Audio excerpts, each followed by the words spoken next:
नमस्कार संस्कृत के प्रिय विद्यार्थियों, आप सभी का बहुत बहुत स्वागत है मैग्नेट ब्रेन्स हिंदी मीडियम पर। मैं पंकज तिवारी।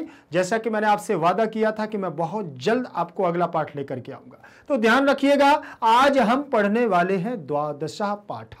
द्वादश पाठ हमारा है, आप स्क्रीन पर देख रहे होंगे कि कक्षा 10वीं संस्कृत बिहार बोर्ड कर्णस्य दानवीरता द्वादशः पाठ अनुवाद भाग 1। अनुवाद भाग 1 पढ़ने से पहले मैं आपको पहले बता दूं कि 11 पाठ हमारे यहां तक हो चुके हैं। संपूर्ण पाठों को हम लोगों ने पढ़ लिया है, लेकिन मैं उससे पहले आपको बता दूं कि मैग्नेट ब्रेन्स हिंदी मीडियम परिवार आप लोगों को देता है बेस्ट मटेरियल, अर्थात जो आपके लिए बहुत ही उपयोगी है। परीक्षा के लिए इतने सुंदर सुंदर आप लोगों के लिए संपूर्ण कोर्स के साथ नोट्स तैयार किए जा रहे हैं यहाँ पर योग्य शिक्षकों के द्वारा और उच्च गुणवत्ता के साथ। तो बिल्कुल भी देर नहीं करना है। नीचे डिस्क्रिप्शन लिंक पर आप देख पा रहे होंगे, जिस वीडियो पर आप देख रहे हैं उसी में नीचे लिंक दी हुई है। जल्दी से संपर्क करें। ई नोट्स और ई बुक्स के माध्यम से यहाँ से नोट्स जरूर ले लेना, क्योंकि जब नोट्स आपके पास होगा और फिर आप लोग पढ़ेंगे तो बहुत मजा आएगा और परीक्षा में आप लोग अच्छे अंक ला पाएंगे। ध्यान रखिएगा। और इसके आगे हम लोग चलते हैं। अब तो पाठ को हम आगे गति प्रदान करेंगे। तो भाग 1 को हम पढ़ने वाले हैं। आज हम कर्ण की दानवीरता पर प्रश्न चिन्ह करेंगे, ठीक है ना। प्रश्न देखेंगे कि कौन से प्रश्न बन रहे हैं। प्रश्न चिन्ह का मतलब क्या है, उन्होंने कैसे दान दिया। कर्ण दानवीर कर्ण तो बहुत हुए, ऐसा भी है क्या? अरे नहीं, वही कर्णवीर दान। ध्यान रखिएगा, वही जिन्होंने दान देकर के भी सब कुछ कर दिया, ठीक है ना। भले वह कौरवों की तरफ से थे, लेकिन उन्होंने पांडवों के लिए बहुत कुछ कर दिया। ऐसी कहानी है। तो महाभारत के ये हमारे कर्ण की बात करें, कुंती पुत्र की बात चल रही है, उन्हीं कर्ण की बात चल रही है। ध्यान रखें, आज हम उसी पर पाठ में चर्चा करेंगे। तो चलिए उनकी वीरता के गुणगान करते हैं। सबसे पहले पाठ का परिचय, पाठ के परिचय पर चर्चा करेंगे। इसमें लिखा हुआ है, यह पाठ संस्कृत के प्रथम नाटककार, यह पाठ संस्कृत के प्रथम नाटककार भास द्वारा रचित कर्णभार नामक एकांकी रूपक से संकलित है। कर्णभार नामक एकांकी रूपक से संकलित है। इसमें महाभारत के प्रसिद्ध पात्र, इसमें महाभारत के प्रसिद्ध पात्र कर्ण की दानवीरता दिखाई गई है। इंद्र कर्ण से छल पूर्वक उनके रक्षक कवच कुंडल को मांग लेते हैं और कर्ण उन्हें दे देता है। कर्ण विहार के अंगराज, कर्ण विहार के अंगराज मतलब मुंगेर तथा भागलपुर के बीच का जो आपका भाग है, मुंगेर और भागलपुर। देखिए, ये मैंने तो नहीं देखा है, लेकिन आप लोगों ने जरूर देखा होगा, क्योंकि आप तो बिहार से ही है ना। और आप लोग जानते होंगे कि बिहार के अंगराज मुंगेर तथा भागलपुर का शासक था कौन? कर्ण। ठीक, इसमें संदेश है कि दान करते हुए मांगने वाले की पृष्ठभूमि जान लेनी चाहिए। मतलब जो आपसे दान मांग रहा है, जो आपसे दान मांग रहा है, उसका उद्देश्य समझ लेना चाहिए। वो आपसे दान लेने आया है, वो उसका आपके द्वारा जो धन दिया जा रहा है वो किस चीज में आपको लगा रहा है।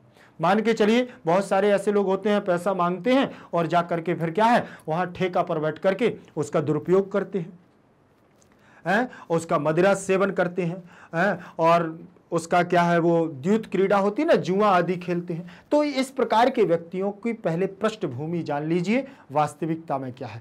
दान तो हम भोजन कराकर भी कर सकते हैं ना, जैसे ज्यादा किसी को दान देना भी है, तो उन्होंने कहा उनकी पृष्ठभूमि जान लेना चाहिए, मतलब उसके पीछे का उद्देश्य क्या है, वो करना क्या चाहता है। तो उन्होंने कहा पृष्ठभूमि जान लेनी चाहिए, अन्यथा परोपकार विनाशक भी हो सकता है, यह हो जाता है। अर्थात आपके द्वारा जो दान दिया गया है उससे आप क्या है, उसका विनाश भी हो सकता है और वो विनाशकारी भी हो सकता है। ध्यान रख लेना। चलें आगे। पाठ के परिचय के बाद हम पाठ के सार पर चलेंगे। ऐसे ही हम लोग पाठ पढ़ते आ रहे हैं, पहले पाठ का परिचय फिर पाठ का सार, तो इसमें भी है, कोई नई बात नहीं है। ध्यान रखें। सबसे पहले दिया हुआ है पाठ के सार में, आप ध्यान से देखेंगे, अयम पाठः भास रचितस्य कर्णभार नामकस्य रूपकस्य भाग विशेषः अस्य रूपकस्य कथानकं महाभारतात् गृहीतम्। महाभारत युद्धे कुंती पुत्रः कर्णः कौरव पक्षतः युद्धं करोति। कर्णस्य शरीरेण संबद्धः कवचम कुंडले च तस्य रक्षके स्तः यावत् कवचम कुंडले च कर्णस्य शरीरे वर्तते तावत् न कोपि कर्णम हन्तु प्रभवति।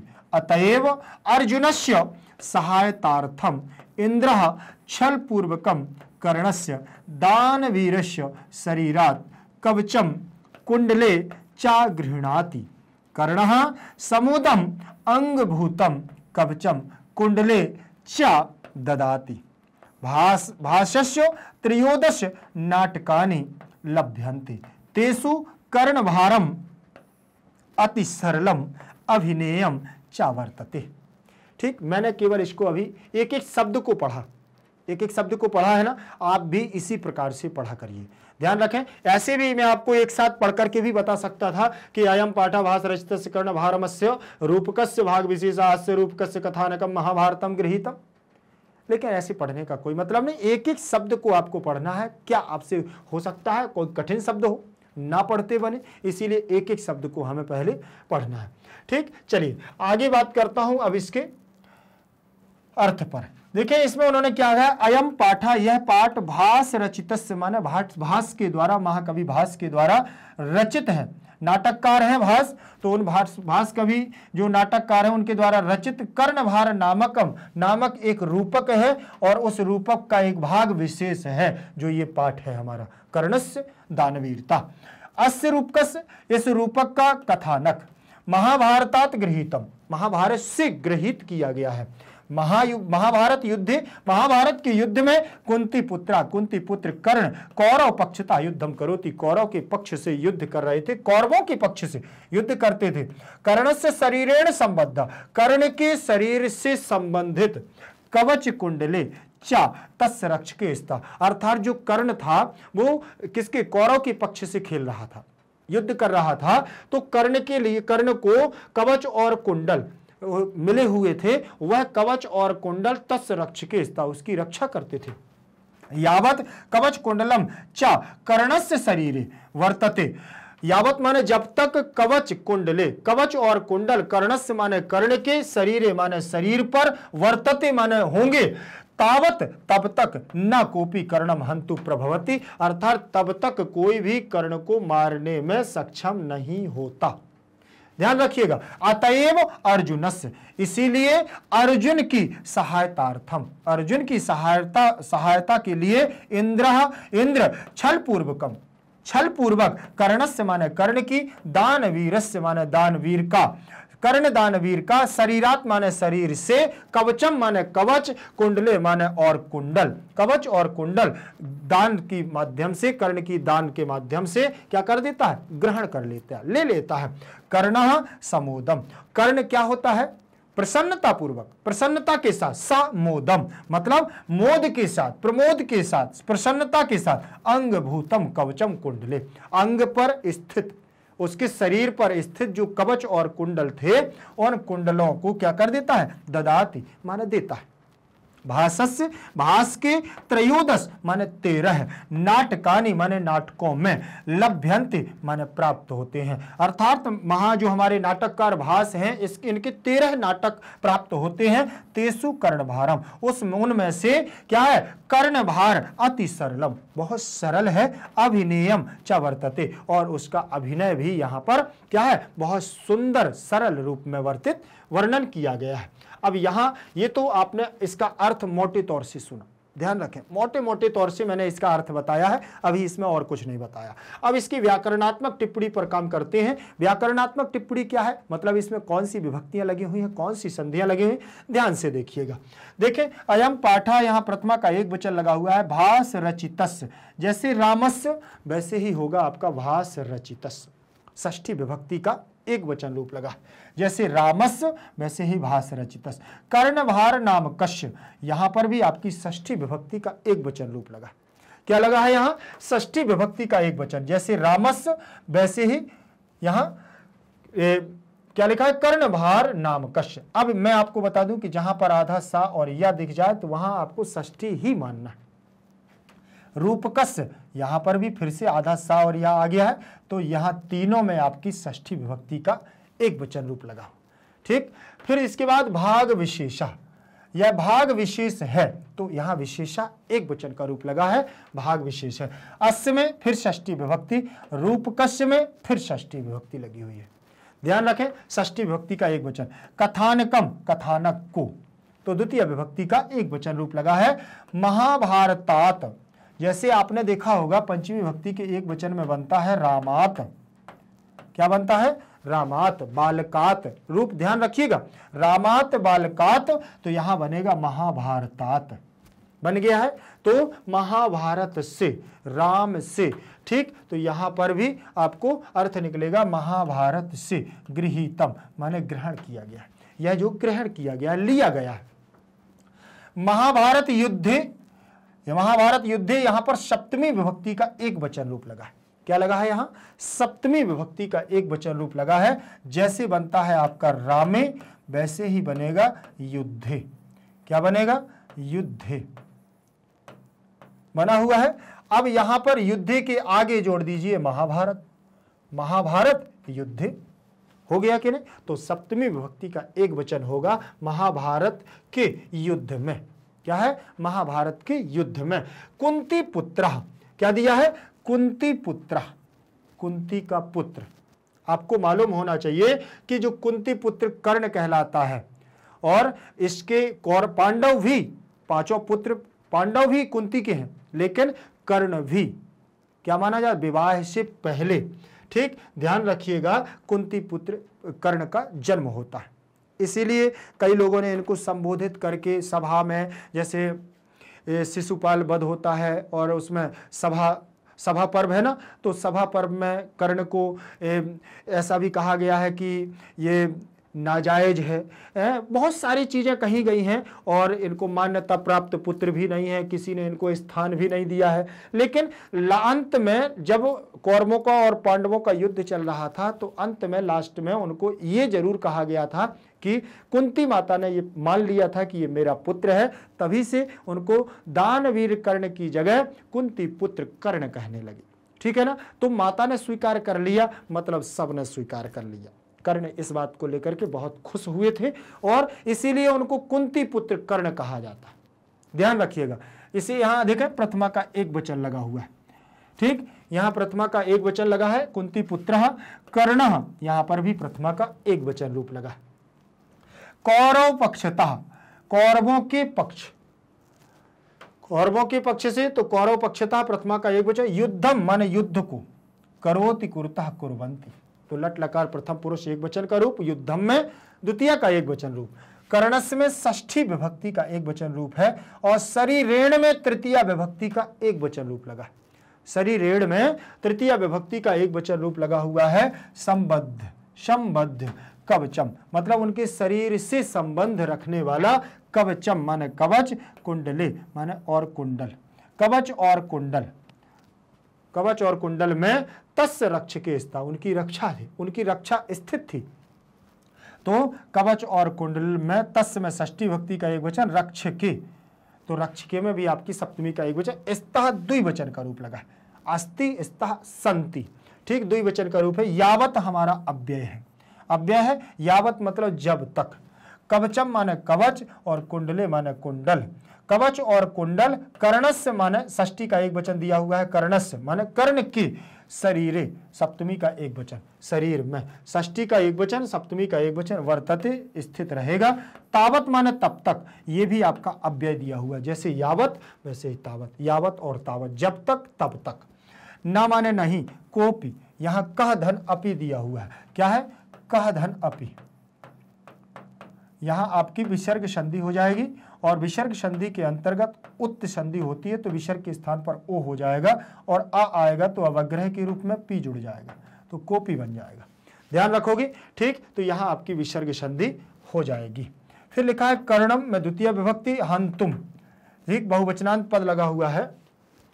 हंतुम, तुमुन प्रत्यय है, हन धातु है, तुमुन। ठीक है ना? मारने के लिए, प्रभवती। ठीक, प्रभवती, प्रभवतः, प्रभवंती, तो प्रा उपसर्ग पूर्वक भू धातु से भवती, भवतः, भवंती बनता है, तो वही आपका लट लकार प्रथम पुरुष एक वचन का रूप है। अतएव, अतएव अर्जुनस्य षष्ठी विभक्ति, ये अव्यय है, यहाँ षष्ठी विभक्ति लगी हुई है, एक वचन। सहायतार्थम, सहायता के लिए, सहायता के अर्थ के लिए। इंद्रः में प्रथमा का एक वचन। छल पूर्वकम, छल पूर्वक। कर्णस्य में षष्ठी विभक्ति का एक वचन। दानवीरस्य में भी षष्ठी विभक्ति का एक वचन रूप लगा हुआ है। शरीरात में पंचमी विभक्ति, शरीर से का अर्थ निकलेगा, ध्यान रखिएगा। शरीरात में पंचमी का एक वचन। कवचम माने कवच को द्वितीय, और कुंडले माने कुंडल में, कवच और कुंडल में तो सप्तमी का एक वचन। चा माने और। गृहणाति, गृहणाति तो यहां पर आपका लट लकार प्रथम पुरुष एक वचन का रूप लगा हुआ है। कर्णः में प्रथमा का एक वचन। सम प्लस वो स उपसर्ग पूर्वक मोद धातु है तो समोदम बना हुआ है। और अंगभूतम माने अंगभूत, अंग पर रखे। कवचम माने कवच, कवच को, और कुंडले माने कुंडल, ठीक। चा माने और। ददाति, ददाति दिया हुआ, ददाति दत्तः ददति, ये आपका लट लकार प्रथम पुरुष एक वचन का रूप लगा हुआ है द धातु का। थोड़ा सा उल्टा रूप बनता है, ये भी ध्यान रखना है, ठीक। ऐसे बनेगा ददाति दत्तः ददति, ददाति दत्तः ददति, ठीक। ये आप ध्यान रख लेगा कि बहुवचन में आपका ददति बनता है, ना कि ददाति। कई बार ऐसा हो जाता है ददति दत्तः ददाति, ऐसे बहुवचन इसको मान लेते हैं, तो ये आपका एक वचन रूप है, वो आपका बहुवचन रूप है, ध्यान से देखना, ठीक। फिर इसमें दिया हुआ भाषस्य, भाषस्य में षष्ठी विभक्ति का एक वचन रूप लगा हुआ है। त्रयोदश, त्रयोदश मतलब 13, भाष के 13। नाटकानि, नाटकम नाटके नाटकानि तो प्रथमा विभक्ति का बहुवचन। लभ्यते लभ्येते लभ्यन्ते ये भी बहुवचनांत पद लगा हुआ है, लब धातु आत्मने पद का है। तेसु में ते तान तई तेभ्य तेभ्य तेसाम, तेसु दिया हुआ है सप्तमी विभक्ति का बहुवचन। ते तान तई तेभ्य तेभ्य तेसाम तेसु, सप्तमी विभक्ति का बहुवचन। तेसु कर्णभारम, कर्णभार को क्या है, अति सरलम, अति सरल। अभिनयम, यहां पर अभिनय और चा माने और, वर्तते माने वर्णित किया गया है, ठीक है ना। है अनुवाद देख लें, अनुवाद में हिंदी अनुवाद है। यह पाठ भास रचित कर्णभार नामक, कर्णभार नामक नाटक का भाग विशेष है। इस नाटक की कहानी महाभारत से ग्रहण की गई है। महाभारत युद्ध में कुंती पुत्र कर्ण कौरव के पक्ष से युद्ध करते हैं। कर्ण के शरीर में स्थित कवच और कुंडल से वह रक्षित था। जब तक कवच और कुंडल कर्ण के शरीर में हैं, तब तक कोई भी कर्ण को नहीं मार सकता है। इसलिए अर्जुन की सहायता के लिए इंद्र छल पूर्वक दानवीर कर्ण के शरीर से कवच और कुंडल लेते हैं। कर्ण खुशी पूर्वक अंग में स्थित कवच और कुंडल दे देता है। भास के 13 नाटक मिले हैं, उनमें कर्णभार अति सरल और अभिनय पूर्वक है। इसमें बहुत सुंदर रूप से अभिनय भी किया गया है और दर्शाया गया है इसमें अभिनय, और सरल भी है, ठीक। आगे देखें, सबसे पहला पैराग्राफ हमारा नाटक का पैराग्राफ यहां से शुरू होता है। ये नाटक के रूप में, जब जिसमें समझ लीजिए कि नाटक में क्यों नाटक कहा जाता है, जब इस प्रकार से पाठ में कहीं पर पात्र दिए हों और किसी के द्वारा कोई चीज कही जाए तो समझ लेना कि वो नाटक ही है। यहां पर ये नाटक ही दर्शाया गया है, ठीक है। तो नाटक के रूप में आपके सामने ये दिया हुआ है, ततः प्रविशति ब्राह्मण रूपेण शक्र, दिया हुआ है ततः प्रविशति ब्राह्मण रूपेण शक्र। देखें, ततः माने तब, प्रविशति माने प्रवेश करते हैं, तब प्रवेश करता है ब्राह्मण रूपेण माने ब्राह्मण रूप से, शक्र माने इंद्र। शक्र किसका पर्यायवाची है, इंद्र का है। अभी आपकी एक्सरसाइज में आपको मिल सकता है कि इंद्र का पर्यायवाची लिखो, तो आप शक्र याद रखिएगा, ठीक। तो और आपसे पूछा जाएगा कि इंद्र किस रूप में मिलने गए थे, तो ब्राह्मण के रूप में, ब्राह्मण के रूप के द्वारा इंद्र पहुंचता है, ब्राह्मण के रूप से वहां इंद्र पहुंचता है, प्रवेश करता है। ततः प्रविशति ब्राह्मण रूपेण, ब्राह्मण रूप में क्या पहुंचता है, शक्र, इंद्र पहुंचता है। अब देखें शक्र, शक्र में, शक्र मतलब इंद्र, इंद्र। पहले यहां देखें, प्रविशति, प्रविशता, प्रविशन्ति, ये लट लकार प्रथम पुरुष एक वचन का रूप लगा है। ब्राह्मण रूपेण में तृतीया विभक्ति का एक वचन रूप लगा। क्या लगा है? तृतीया। जैसे रामेण वैसे ही रूपेण, ठीक है ना। जैसे फलेन वैसे ही रूपेण, शक्रः जैसे रामः, प्रथमा का एक वचन। आगे देखें, एक साथ करते चलेंगे, अर्थ भी देखते चलेंगे और यहां पर आपकी टिप्पणियां भी देखते चलेंगे। ध्यान देखिए, शक्रः में प्रथमा विभक्ति का एक वचन है, भो मेघा। क्या दिया हुआ है? भो मेघा। तो ये आपका संबोधन है। क्या है ये? संबोधन। संबोधन, भो मेघ, अरे मेघो, बहुवचनांत पद है, ध्यान रखें। मेघा किसका बहुवचन लगा है? सब संबोधन का बहुवचनांत पद है, भो मेघा, अरे मेघो। बादलों से कह रहे हैं, कौन? इंद्र। इंद्र कह रहे हैं, अरे मेघो सूर्येणैव निवर्त गच्छन्तु भवन्तः।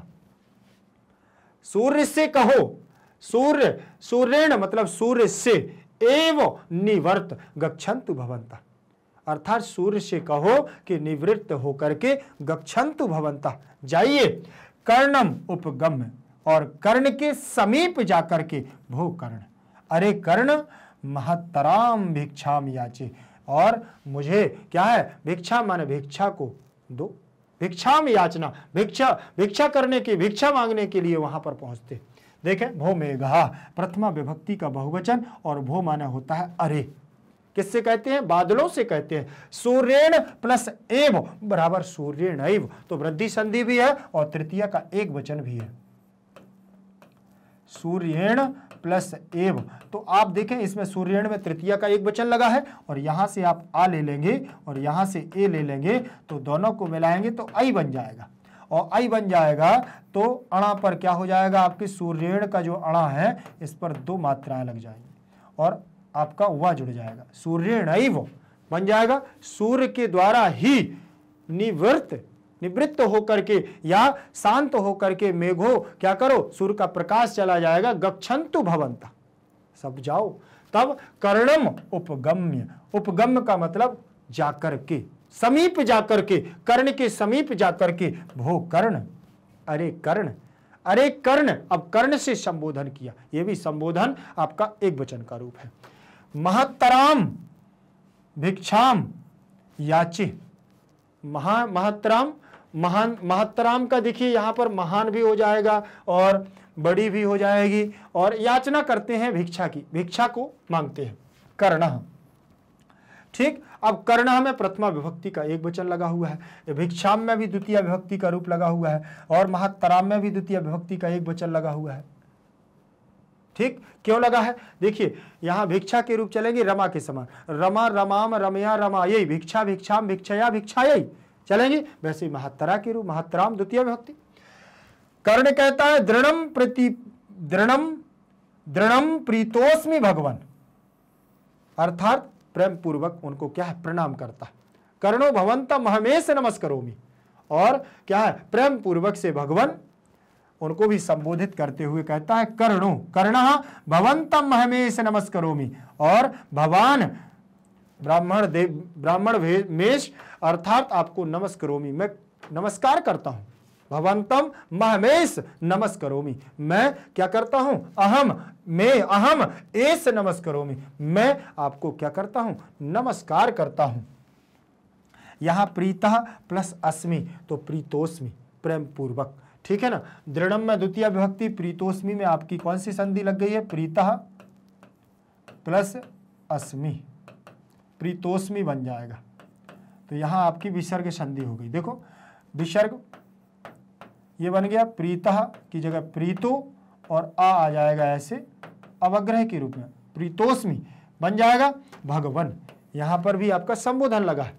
कर्णः, कर्णो लिखा है, तो यहां पर भी आपका प्रथमा का एक वचन है, लेकिन पीछे भा होने की वजह से विसर्ग के स्थान पर ओ हो गया है। तो कर्णो, भवन्तम, अहम, भवन्तम अलग हो जाएगा, अहम अलग हो जाएगा, एस अलग हो। भवन्तम आपको, अहम माने मैं, एस माने अहम, महमेश, अहम मेरे द्वारा आपको नमस्कार करता हूं, मैं आपको नमस्कार करता हूं, नमस्करोमि, नमस्कार करता हूं। शक्रः, तब शक्र, इंद्र, इंद्र कहता है, आत्मगतम, आत्मा में, मन में सोचता है, आत्मगतम अपनी आत्मा में सोचता है और मन में सोचता है, किम नु खलु मया वक्तव्यम, क्या मैं इससे बोलूं, किम नु खलु मया वक्तव्यम, मेरे द्वारा, मया माने मेरे द्वारा, मेरे से, अब खलु वक्तव्यम माने निश्चय रूप से या इसको, ठीक है ना, तो किम माने क्या और मैं इसको वक्तव्य माने कहूं, मैं इसको क्या कहूं, यदि, यदि दीर्घ आयुर्भवेति वक्षे तो दीर्घ आयुर्भविष्यति, अगर मैं यहां पर दीर्घ आयु भवेति, दीर्घ आयु हो, चिरायु हो, अगर मैं ऐसा बोलता हूं तो यह दीर्घ आयु भविष्यति, ये लंबी आयु इसकी हो जाएगी, फिर ये मरेगा नहीं, अगर मैं इसको आशीर्वाद दे दूंगा तो। यदि ना बख्शे, यदि नहीं बोलता हूं, अगर मैं इसको दीर्घायु बोलता हूं तो ये दीर्घायु हो जाएगा, इसकी आयु लंबी हो जाएगी। और यदि ना बख्शे मूढ़ इति, और अगर मैं नहीं बोलता हूं तो ये मुझको मूर्ख समझेगा। और माम परिभवति, और मेरा क्या है, क्या हो जाएगा, परिभवति, मेरा उपहास हो जाएगा या मेरा असम्मान हो जाएगा। तस्माद् उभयम, और तस्माद् उभयम परिहृत्य किम न खलु वक्ष्यामि, और फिर मैं इससे क्या बोलूं। भवतु दृष्टम, देखता है, और क्या है, फिर क्या है, प्रकाशम, फिर इसके बाद बोलते, फिर क्या बोलते हैं, भवतु दृष्टम, बोले खुश रहो, प्रकाशम भो कर्ण, अरे कर्ण सूर्य एव सूर्य के समान, चंद्र एव चंद्रमा के समान, हिमवान मेघों की तरह, सागर एव सागरों की तरह, तिष्ठन्तु ते यशा, तुम्हारा यश कीर्ति विद्यमान रहे, तुम्हारा क्या हो, तुम सूर्य के समान प्रकाशित रहो, चंद्रमा के समान तुम्हारी कीर्ति हो, हिमवान मेघों की तरह तुम्हारा यश हो, सागर की तरह तुम्हारा यश हमेशा विद्यमान रहे।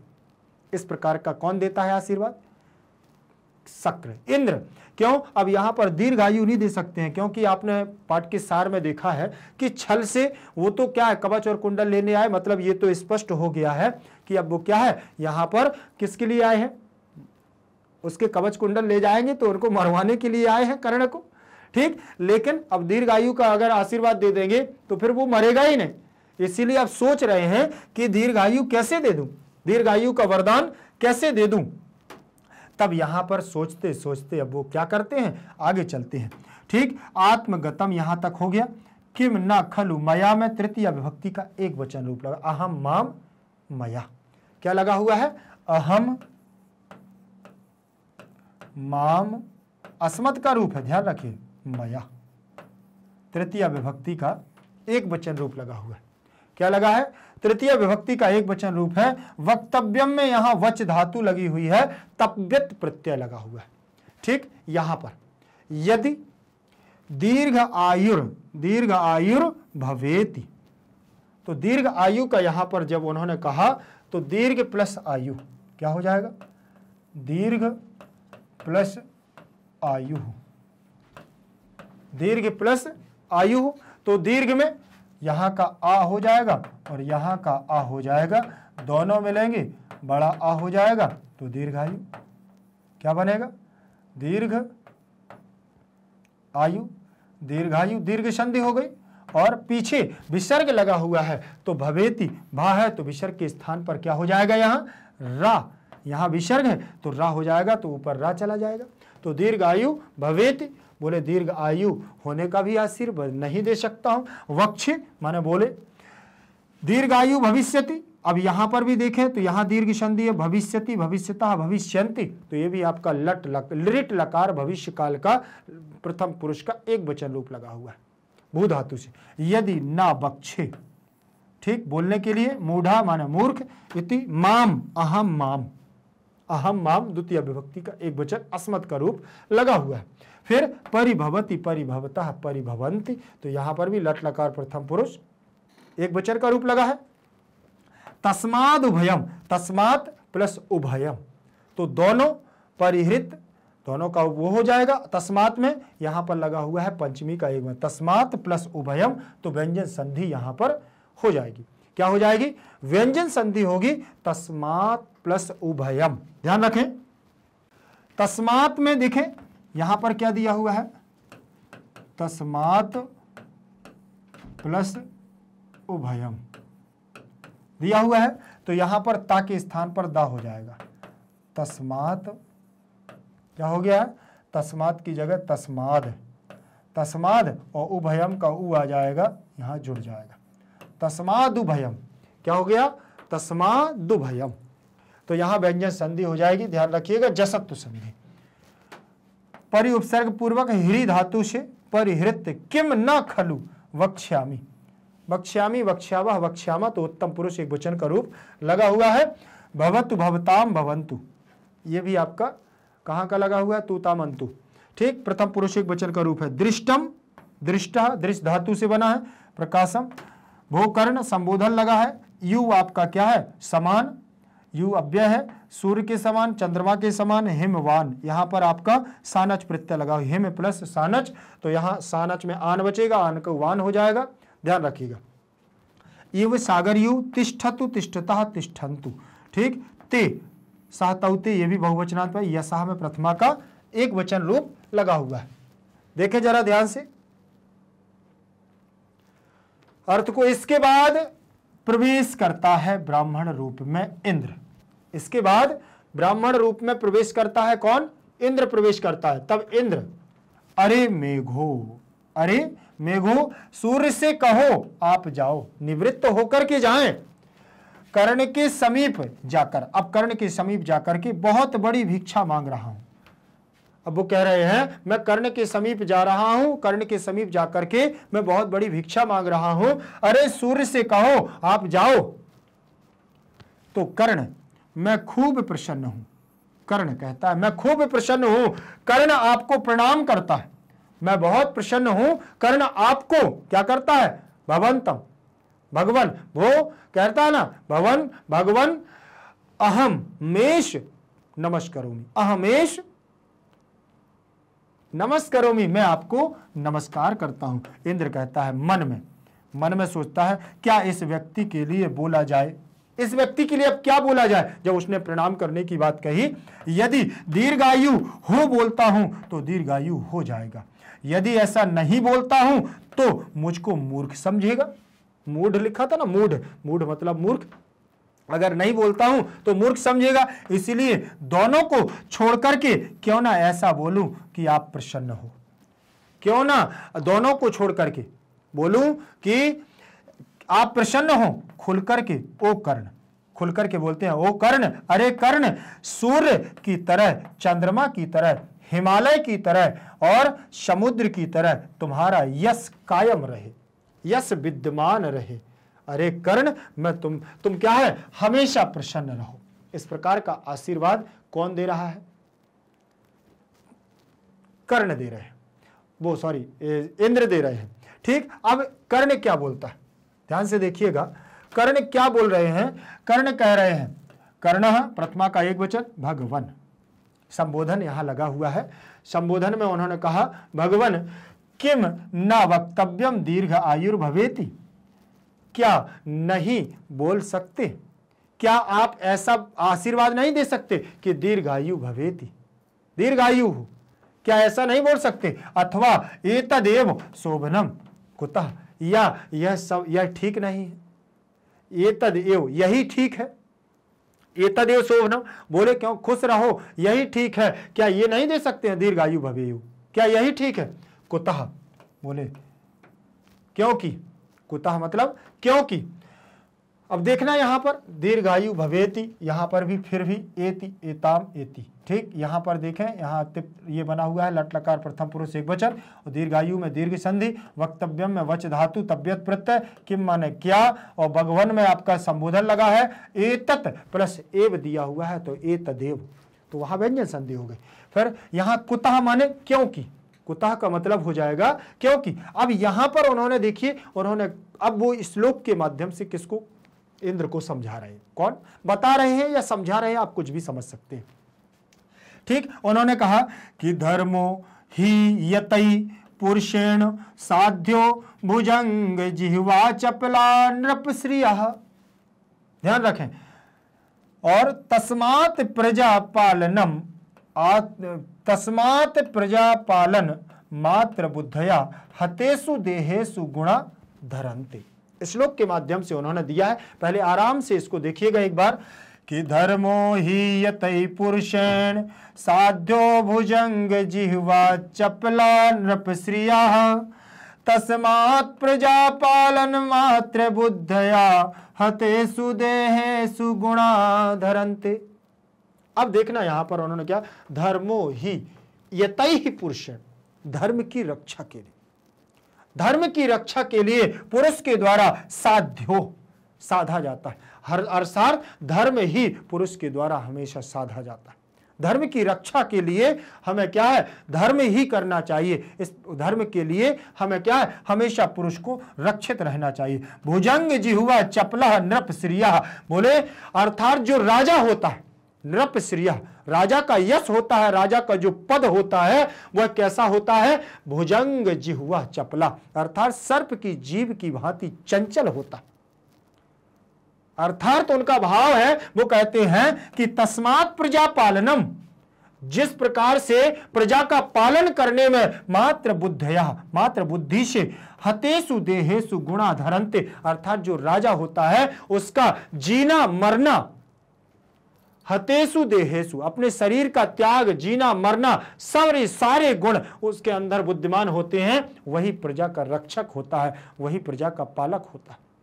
अर्थात यही उसका तात्पर्य है कि धर्मो ही रक्षते पुरुषेण, धर्म की रक्षा पुरुष के द्वारा होती है, साधी जाती है। भुजंग जिह्वा चपला नृप श्रिया, अर्थात राजा भी सर्प की भांति जिह्वा के समान होता है, सर्प की जिह्वा के समान चंचल होती, चपला, चलायमान होती। जैसे सांप की जीभ चलती है ना, ऐसी ऐसी चलती है ना, आपने देखा होगा, ऐसी ऐसी चलती है, अंदर जा बाहर जाती है, वही उसी प्रकार से होती है सब। और क्योंकि उसका जीना मरना सब किसके लिए, बोले प्रजा के लिए।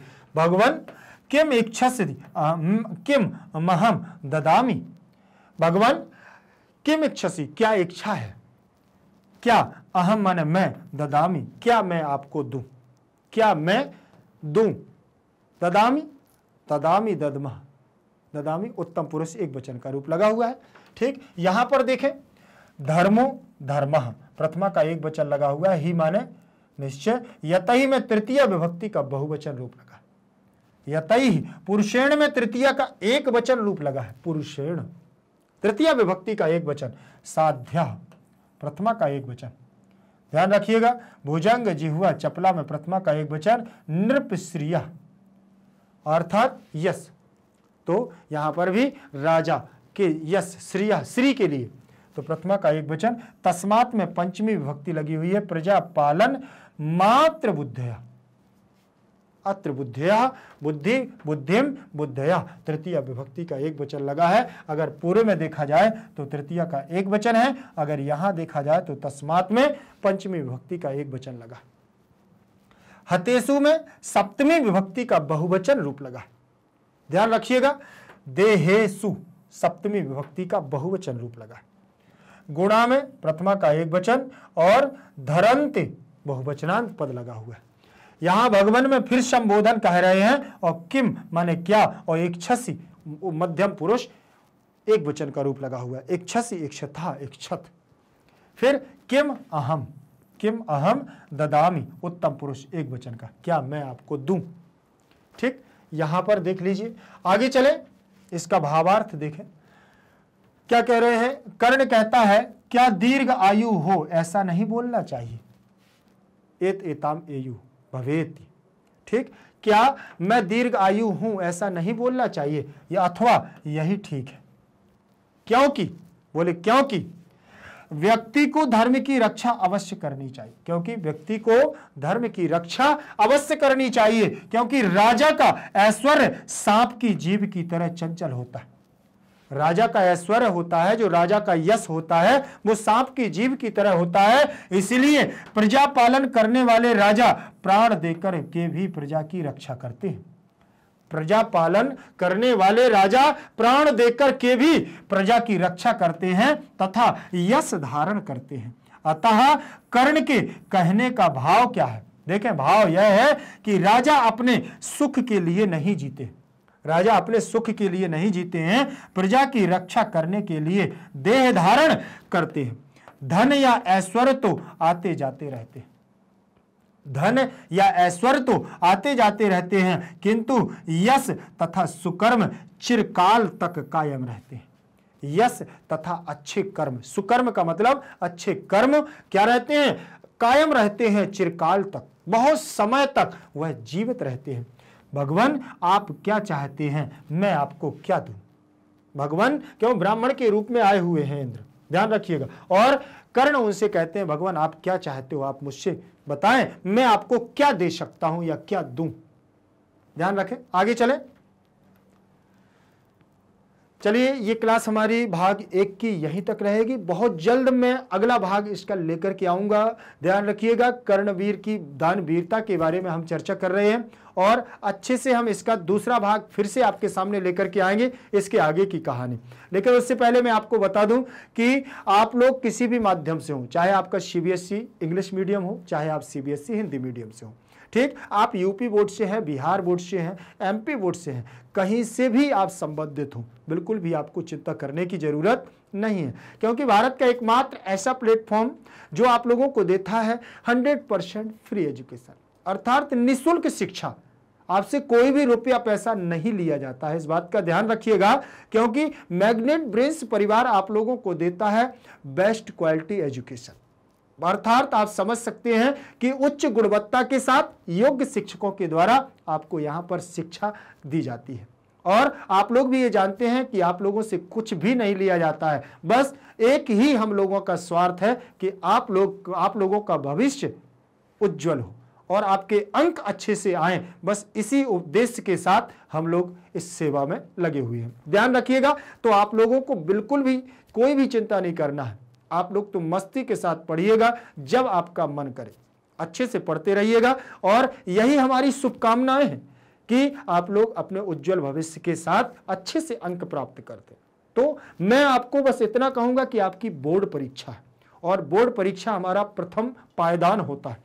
10th क्लास से हम लोग फिर क्या है, अपना भविष्य निर्धारण करते हैं। तो आपको बस इतना सोचना है कि अब इसमें हम अधिक से अधिक अंक कैसे लाएं। तो मैं आपको सुझाव दूंगा, तो उस सुझाव को बस थोड़ा सा आपको गौर करना है, क्योंकि मैग्नेट ब्रेन्स आप लोगों को देता है संपूर्ण कोर्सेस, संपूर्ण कोर्स के आपको बहुत अच्छे नोट्स यहां पर टीचरों के द्वारा तैयार किए जाते हैं। वो नोट्स आप लोगों को ई-बुक्स और ई-नोट्स के द्वारा यहां से प्राप्त हो जाएंगे। ध्यान रखिएगा, उसके लिए जाना कहां होगा, तो आप लोगों को नीचे डिस्क्रिप्शन पर लिंक पर जाएंगे आप, जैसे ही अपने वीडियो में, तो आपको ई-नोट्स और ई-बुक्स के माध्यम से यहां संपूर्ण जानकारी मिल जाएगी। और संपूर्ण जानकारी आपको कैसे, आपको कौन से माध्यम के लेना है, हिंदी मीडियम के, इंग्लिश मीडियम के, वहां से आपको सारी जानकारी मिल जाएंगी। कैसे है, कौन से हैं, अच्छे नोट्स कौन से होते हैं, तो आपको सारी चीजें वहां से मिल जाएंगी। बिल्कुल भी बिंदास तरीके से आप लोग पढ़ते रहिएगा और ये नोट्स जरूर लीजिए, क्योंकि परीक्षा में अच्छे और उत्तम अंक लाने के लिए आपको इतने सारे नोट्स यहां से मिल सकते हैं कि आप जिसकी कामना भी नहीं कर सकते। ठीक है ना। मैं आपसे इतना कहूँगा कि अगर चैनल को सब्सक्राइब नहीं किया है तो चैनल को सब्सक्राइब कर लीजिएगा, और वीडियो अच्छा लगे तो लाइक शेयर कमेंट जरूर करते रहिएगा। अगले वीडियो तक आप हमारे साथ बने रहिएगा। जय तु संस्कृतम, जय तु भारत।